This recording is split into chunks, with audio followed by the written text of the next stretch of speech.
Phone पे को मैं कोर पीएचपी में लगा के दिखा चुका हूँ अपने वीडियो में, और इवन वर्डप्रेस में भी लगा कर दिखा चुका हूँ। तो मैं सोचा था कि एक कोडिंग नाइटर में भी फ़ोन पे को कैसे इंटीग्रेट करते हैं वो भी बता दूँ, और लारावेल में भी कैसे इंटीग्रेट वो भी बता दूँ। तो फिलहाल उसके लिए मैंने क्या किया, एक अपने चैनल पे एक प्लेलिस्ट ही क्रिएट कर दिया है, पेमेंट गेटवे इंटीग्रेशन। इस प्लेलिस्ट में आपको सारे पेमेंट गेटवे इंटीग्रेशन मिल जाएंगे पीएचपी में और पीएचपी के सारे फ्रेमवर्क में, ठीक है।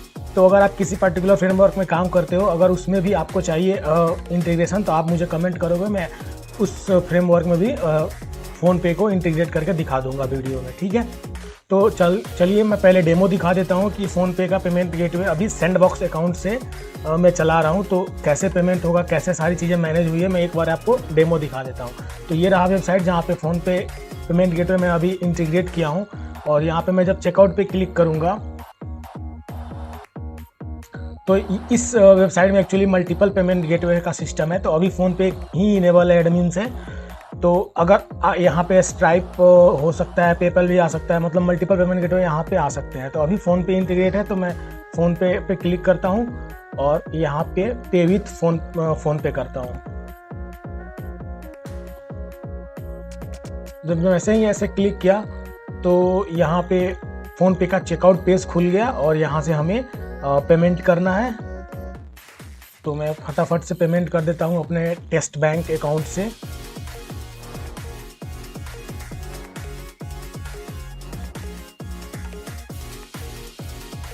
ठीक है, पेमेंट सक्सेसफुली 800 का।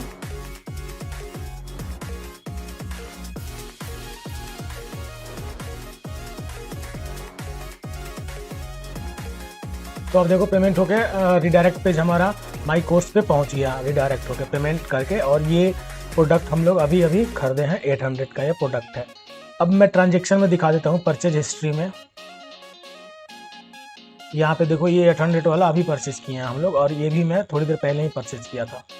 तो ये प्रोडक्ट सक्सेसफुली हम लोग परचेज कर लिया, और यहाँ से जो कार्ट में अमाउंट थी वो भी गायब हो गई। तो चलिए मैं एक प्रोसेस आपको बताता हूँ कि आपको कैसे करना है इंटीग्रेट कोडिग्नाइटर में, या आप किसी भी फ्रेमवर्क में कर सकते हो इस मेथड से एक्चुअली। और अभी मैं दिखाऊंगा कोडिग्नाइटर में कैसे कर रहे हो।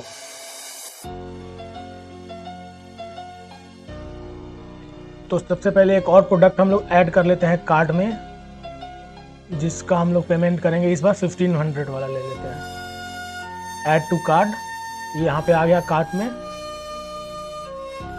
और जब चेकआउट पे क्लिक करेंगे, यहाँ पे फ़ोन पे क्लिक करेंगे। आपके केस में फ़ोन पे ये सेलेक्ट करने का ऑप्शन नहीं आएगा, डायरेक्ट पे का बटन आएगा या पे नाउ का बटन आएगा। तो वो बटन जो होगा, उस बटन से हमारी इंटीग्रेशन स्टार्ट होती है फ़ोन पे का। तो अब स्टेप बाय स्टेप ध्यान से समझना। पहले क्या करना है, इस बटन के क्लिक पे एजेक्स कॉल करना है। ऑन क्लिक फंक्शन कॉल करके उसके अंदर एजेक्स कॉल करना है, ठीक है। एजेक्स क्या करेगा, एजेक्स हमारे कंट्रोलर के अंदर जो मेथड हम बनाए हैं उसको कॉल करेगा, ठीक है। इतना तो पता ही है, अगर आप लोग डेवलपर हो तो करते ही होंगे। तो वो कॉल करेगा हमारे मेथड को, और मेथड क्या करेगा, पूरी फ़ोन पे की जितनी APIs के अंदर जो भी डेटा चाहिए उसको सारी वैलिडेट करके पास करके एक URL जनरेट करेगा चेकआउट का। और वो चेकआउट का URL आते ही एजेक्स के अंदर सक्सेस में हम लोग रिडायरेक्ट कर दिए हैं चेकआउट पेज पे। तो ये एक सिंपल प्रोसेस था। अब जब चेकआउट पेज पे गया, तो चेकआउट पेज पे जाने से पहले ही हमें उसको देना पड़ता है कॉल बैक URL, यानी कि पेमेंट सक्सेस के बाद किस कंट्रोलर के किस मेथड पे रिडायरेक्ट होगा वो हमें बताना पड़ता है। तो मैं जब अभी कोडिंग पार्ट पे चल रहा हूं, तो मैं आपको बताता हूं कैसे उसको मैनेज करना है। तो फिलहाल मैं यहाँ पे अगर मैं इंस्पेक्ट करता हूं, तो आप देखोगे एक फंक्शन कॉल किया गया है, फंक्शन इनिट फोन पे पेमेंट गेटवे, ठीक है। इस फंक्शन में एक्चुअली लिखा क्या गया है मैं वो दिखा देता हूँ। यानी कि UI से हमारा कंप्लीट हो जाएगा, फिर हम लोग बैकएंड की बात करेंगे कि बैकएंड में कैसे क्या किया गया है मेथड को कॉल करने के बाद, वो ज़्यादा इंपॉर्टेंट है। तो ये फंक्शन है, ये फंक्शन सिर्फ एजेक्स कॉल किया है, और एजेक्स कॉल में सक्सेस भी आता है, एरर भी आता है, पता ही होगा आप लोगों को। तो यहाँ पे जो URL है ये इंपॉर्टेंट है। ये URL क्या दिए हैं हम, हमारा जो कंट्रोलर है उसका, और कंट्रोलर के अंदर एक मेथड है क्रिएट फोन पे पेमेंट। इस मेथड को कॉल किया गया है इस एजेक्स के थ्रू।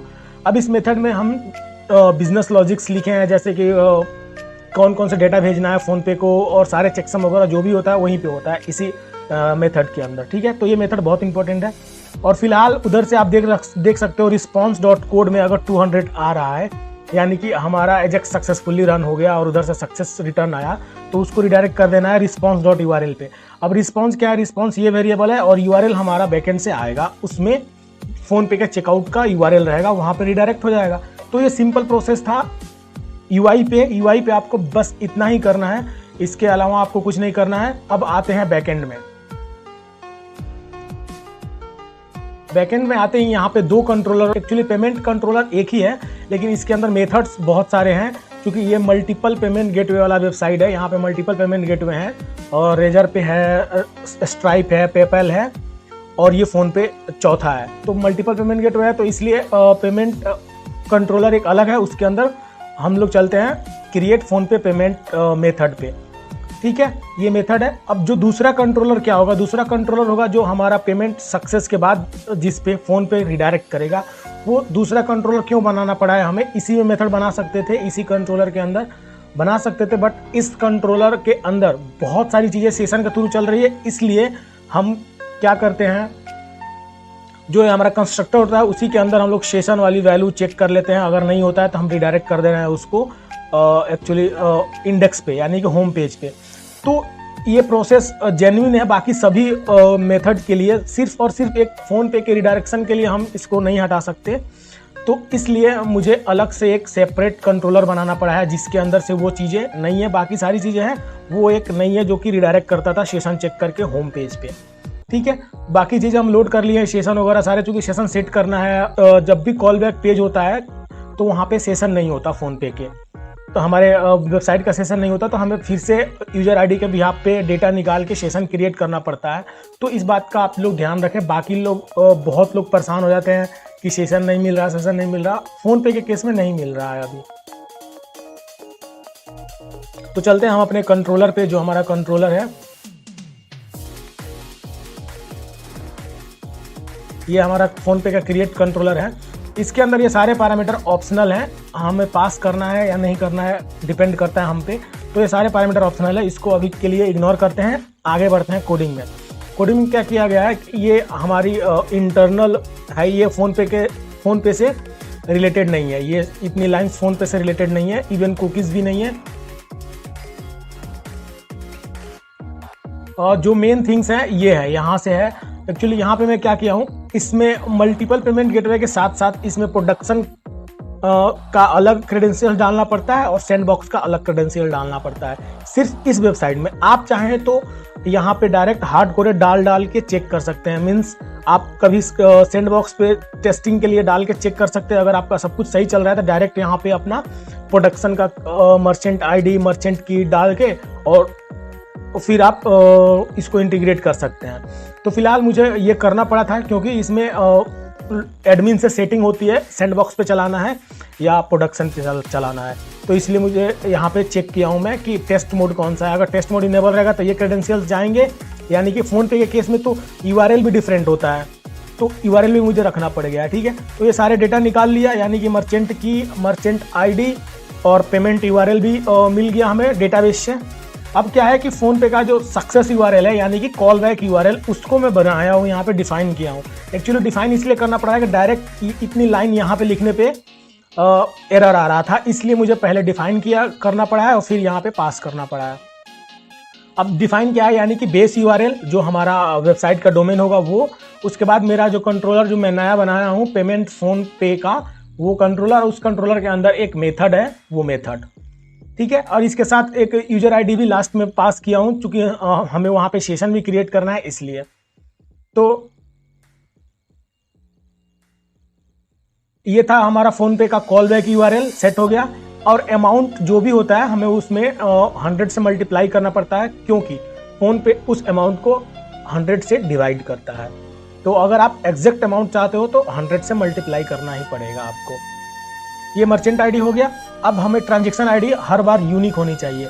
अगर आप कोई टेबल मेंटेन कर रहे हो ऑर्डर का या ट्रांजैक्शन का, तो उस पहले ही यहाँ पे इंसर्ट कर लो, यानी कि लास्ट इंसर्ट आईडी निकाल के यहाँ पे पास कर सकते हो उसको रैंडम नंबर के साथ। तो या तो वो कर लेना, वैसे ही आप यूजर आईडी भी पास कर सकते हो यहाँ पे, यानी कि ये जो यूजर आईडी है यहाँ पे आप पास कर सकते हो फोन पे को।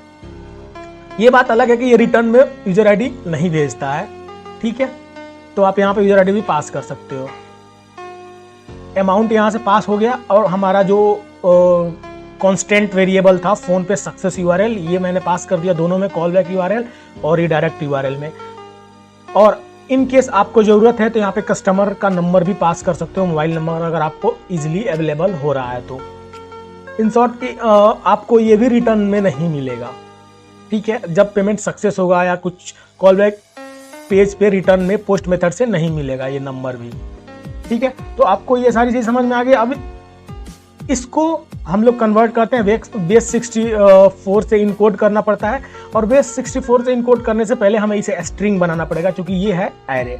और स्ट्रिंग बनाने के चक्कर में जेसन इनकोड करना पड़ा है मुझे, यानी कि जेसन इनकोड करके फिर बेस 64 इनकोड करके फिर मेन पेलोड बन गया। अब इस पेलोड में अकॉर्डिंग टू फोन पे डॉक्यूमेंटेशन, इस पेलोड के साथ हमें कॉन्केटिनेट करना पड़ता है पीजी पे, ये इतना लाइन, फिर मर्चेंट की, फिर उसको हैश 256 से इनकोड करना पड़ता है, फिर उसमें कॉन्केटिनेट करना पड़ता है ###1 इंडेक्स की, जो कि फोन पे के द्वारा प्रोवाइड किया जाता है हमें। इतना सब करने के बाद फिर हम कॉल करते हैं फोन पे के एपीआई को थ्रू कर्ल के थ्रू हम लोग फोन पे के एपीआई को कॉल करते हैं, और फोन पे के एपीआई को जो डेटा रिक्वायरमेंट होती है वो डेटा पास करते हैं। जैसे कि पेमेंट यूआरएल जो कर्ल होगा, कर्ल का पेमेंट यूआरएल, ये जो यूआरएल पे एक्चुअली पेमेंट होने वाला है वो। फिर हम इसको बता रहे हैं कि हमारा जो कस्टमर का रिक्वेस्ट होगा वो पोस्ट होगा, और फिर जेसन इनकोड में हम लोग जो मेन पेलोड बनाए थे उसको भेजेंगे, यानी कि मेन पेलोड को भेजेंगे सिर्फ और सिर्फ बेस 64 इनकोड करके, ठीक है। अब जो चेकसम अमाउंट होता है वो हमें भेजना पड़ता है हेडर में एक्स वेरीफाइड नाम का कीवर्ड के साथ, ठीक है। तो हम लोग चेकसम को भी भेज दिए, यहाँ पे कॉन्केटिनेट किया गया, ये बात ध्यान में रखना आप लोग। उसको करने के बाद सब कुछ करने के बाद कल को एग्जीक्यूट करेंगे, जो रिस्पॉन्स में आएगा, अगर रिस्पॉन्स में एरर आएगा तो इसमें जाएगा 400 रिस्पॉन्स कोड भेज देंगे और मैसेज में देंगे समथिंग वेंट रॉन्ग। अगर रिस्पॉन्स सही रहा सब कुछ तो उसको जेसन डिकोड करके एरे बनाएंगे, फिर एरे से हम लोग निकाल लेंगे यूआरएल, और यूआरएल को पास कर देंगे कोड 200 के साथ। हम अपने जो यूआई है जहां से हमारा ये एजेक्स कॉल हुआ था, ये जो मेथड कॉल हुआ था, उसको रिटर्न कर देंगे जेसन इनकोड करके। यानी कि सेम प्रोसेस है जैसे कोर पीएचपी में हम लोग यूज करते हैं कर्ल को, और ये सारी चीज़ें बनाते हैं, सेम प्रोसेस है। प्रॉब्लम प्रोसेस में डिफरेंट कहाँ पे है कि आपको एक कंट्रोलर बनाना पड़ेगा, फिर सक्सेस के केस में आपको एक अलग से कंट्रोलर बनाना पड़ेगा, फिर उसमें एक मेथड बना के फिर आप सक्सेस का पेज वगैरह देख सकते हो वहाँ पे, ठीक है। तो अब क्या है, जो हमारा रिटर्न यूआरएल होगा वो ये है हमारा, यानी कि success course payment page by phone पे। तो इसमें क्या करते हैं, हम यूजर आईडी ले आते हैं। यूजर आईडी आपको ले लेना है सेगमेंट 3, यानी कि लास्ट यूआरएल से में आपको यूजर आईडी मिल जाएगा। उस यूजर आईडी के बिहाफ पे सारा डेटा निकाल के, अगर आप चाहो तो सेशन सेट कर लो, अगर यूजर को लॉगिन ही रखना है तो, अदरवाइज आपकी मर्जी, आप सेट करो या मत करो, आपको जो अपडेट करना है मिल जाएगा। आपको रिस्पॉन्स कोड में जो मिलेगा पेमेंट सक्सेस का, यानी कि पोस्ट मेथड में कोड में जो पेमेंट सक्सेस का मिलेगा, यानी कि तभी पेमेंट सक्सेस हुआ, अदरवाइज हर एक केस में पेमेंट फेल होगा और ये शॉपिंग कार्ट पे जाएगा, ठीक है। अगर पेमेंट सक्सेस हो गया तो आपको जो अपडेट करना है, जो सेशन सेट करना है, जिस टेबल में एंट्री करनी है, इसके अंदर आप कर सकते हो। और उस एंट्री के बाद कहाँ रिटर्न कर दे, माई कोर्स पे, तो माई कोर्स में यहाँ पर लिख दिया हूँ, ठीक है। तो ये एक छोटा सा सिंपल स्टेप था कोडिंगनाइटर में। किसी और भी फ्रेमवर्क में आपको फ़ोन पे इंटीग्रेट कराना है, मुझे कमेंट करना, मैं ज़रूर से पॉसिबल होगा तो मैं जल्दी से जल्दी वीडियो बना दूंगा उस पर भी। Thank you.